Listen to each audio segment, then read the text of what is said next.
नमस्कार। श्रीमद् भागवत महापुराण के प्रथम स्कंद के 8 अध्यायों का हम लोग अध्ययन कर चुके हैं और आज 9वां अध्याय आरंभ करने जा रहे हैं। ओम नमो भगवते वासुदेवाय नमः। अथ 9वां अध्याय प्रारंभ। युधिष्ठिरादि का भीष्म जी के पास जाना और भगवान श्री कृष्ण जी की स्तुति करते हुए भीष्म जी का प्राण त्याग करना। सूत जी कहते हैं, इस प्रकार राजा युधिष्ठिर प्रजा द्रोह से भयभीत हो गए। फिर सब धर्मों का ज्ञान प्राप्त करने की इच्छा से उन्होंने कुरुक्षेत्र की यात्रा की, जहाँ भीष्म पितामह शरशैया पर पड़े हुए थे। शौनक आदि ऋषियों उस समय उन सब भाइयों ने स्वर्ण जटित रथों पर, जिनमें अच्छे अच्छे घोड़े जुते हुए थे, सवार होकर अपने भाई युधिष्ठिर का अनुगमन किया। उनके साथ व्यास, धौम्य आदि ब्राह्मण भी थे। शौनक जी अर्जुन के साथ भगवान श्री कृष्ण भी रथ पर चढ़कर चले। उन सब भाइयों के साथ महाराज युधिष्ठिर की ऐसी शोभा हुई मानो यक्षों से घिरे हुए स्वयं कुबेर ही जा रहे हों। अपने अनुचरों और भगवान श्री कृष्ण के साथ वहां जाकर पांडवों ने देखा कि भीष्म पितामह स्वर्ग से गिरे हुए देवता के समान पृथ्वी पर पड़े हुए हैं। उन लोगों ने उन्हें प्रणाम किया। शौनक जी उसी समय भरतवंशियों के गौरव रूप भीष्म पितामह को देखने के लिए सभी ब्रह्मर्षि, देवर्षि और राजर्षि वहां आए।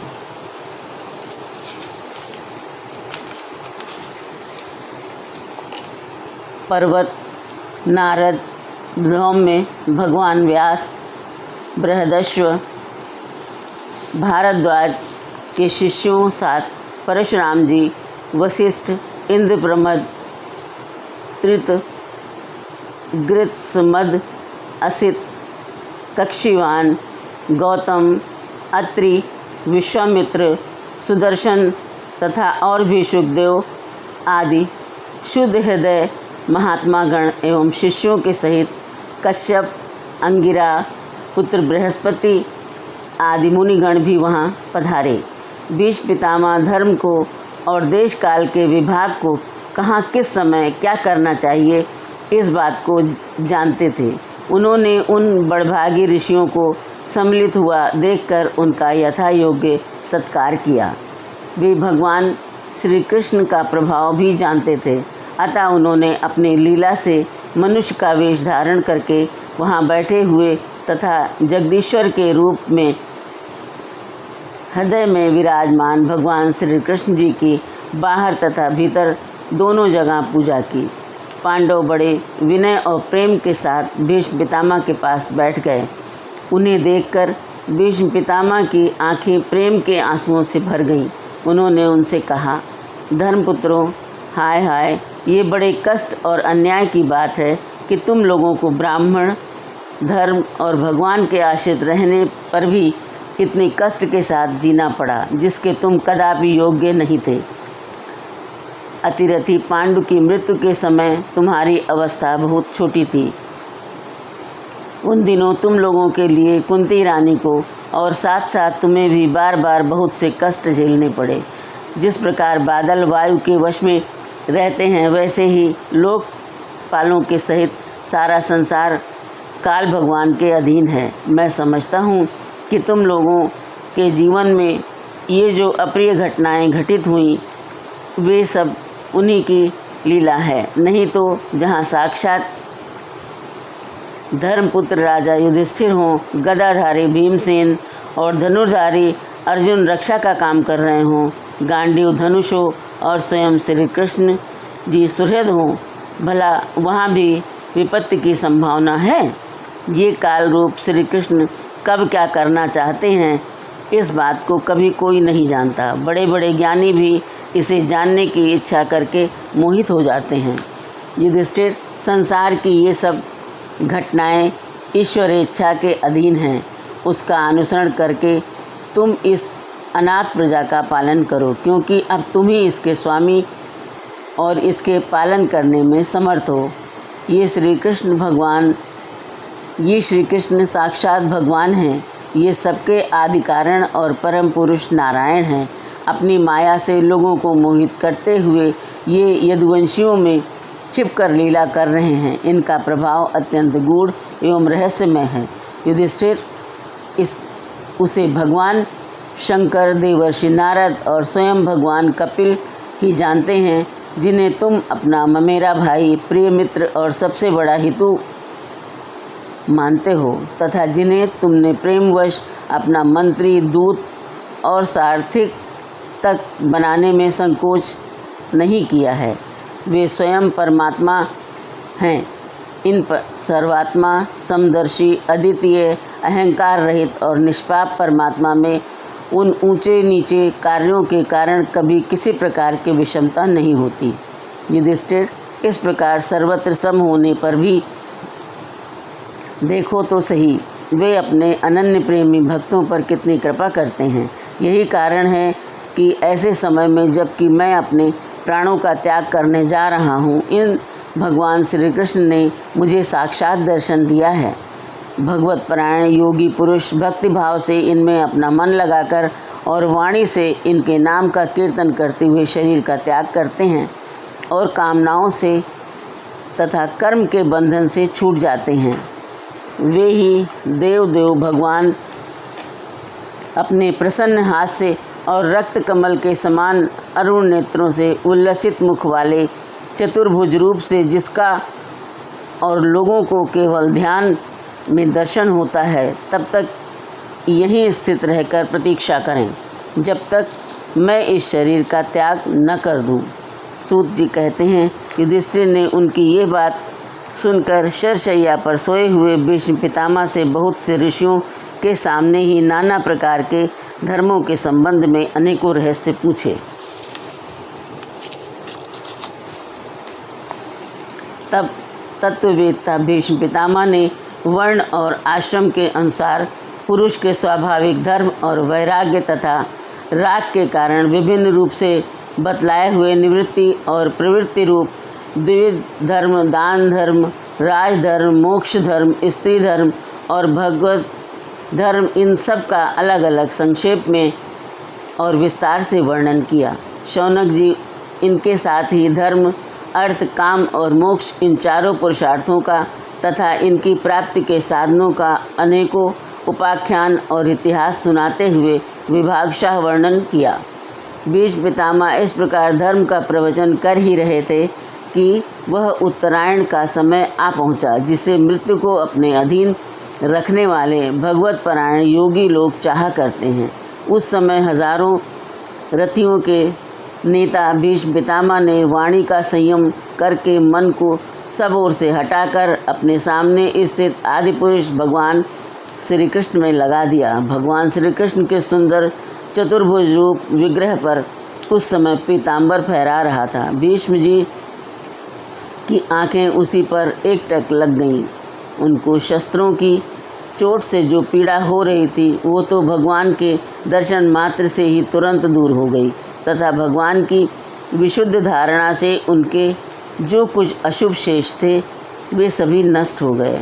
अब शरीर छोड़ने के समय उन्होंने अपनी समस्त इंद्रियों के वृत्ति विलास को रोक दिया और बड़े प्रेम से भगवान की स्तुति की।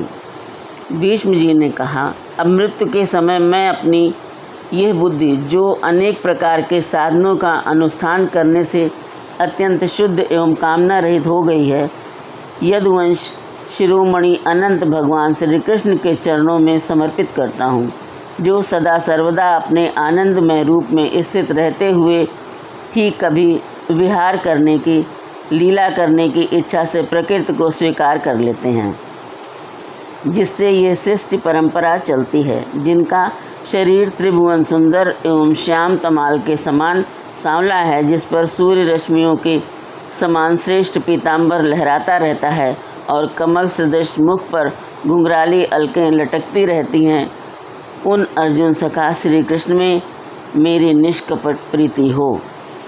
मुझे युद्ध के समय की उनकी वो विलक्षण छवि याद आती है। उनके मुख पर लहराते हुए घुंघराले बाल, घोड़ों की टाप की धूल से मटमैले हो गए थे और पसीने की छोटी छोटी बूंदें शोभायमान हो रही थीं।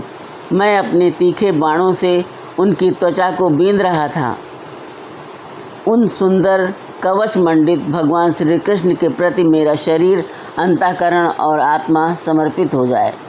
अपने मित्र अर्जुन की बात सुनकर जो तुरंत ही पांडव सेना और कौरव सेना के बीच में अपना रथ ले आए और वहां स्थित होकर जिन्होंने अपनी दृष्टि से ही शत्रु पक्ष के सैनिकों की आयु छीन ली, उन पार्थ सखा भगवान श्री कृष्ण में मेरी परम प्रीति हो।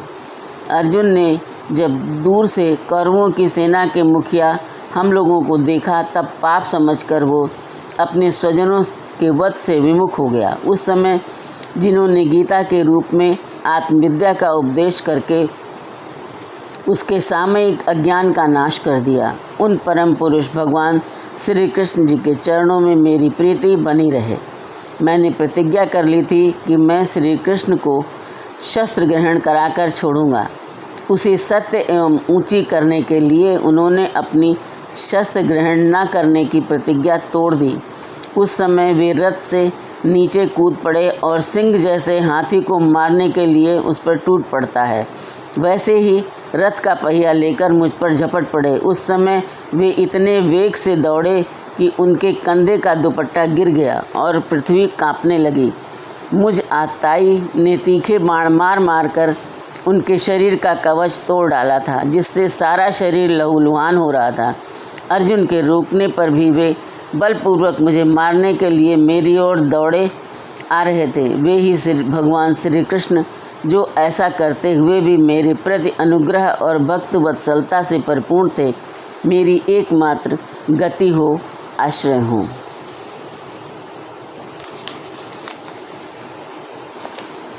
अर्जुन के रथ की रक्षा में सावधान जिन श्री कृष्ण के बाएं हाथ में घोड़ों की रास थी और दाहिने हाथ में चाबुक, उन दोनों की शोभा से उस समय जिनकी अपूर्व छवि बन गई थी तथा महाभारत युद्ध में मरने वाले और वीर जिनकी इस छवि का दर्शन करते रहने के कारण सारूप्य मोक्ष को प्राप्त हो गए, उन्हीं पार्थ सारथी भगवान श्री कृष्ण में मुझ मरणासन्न की परम प्रीति हो।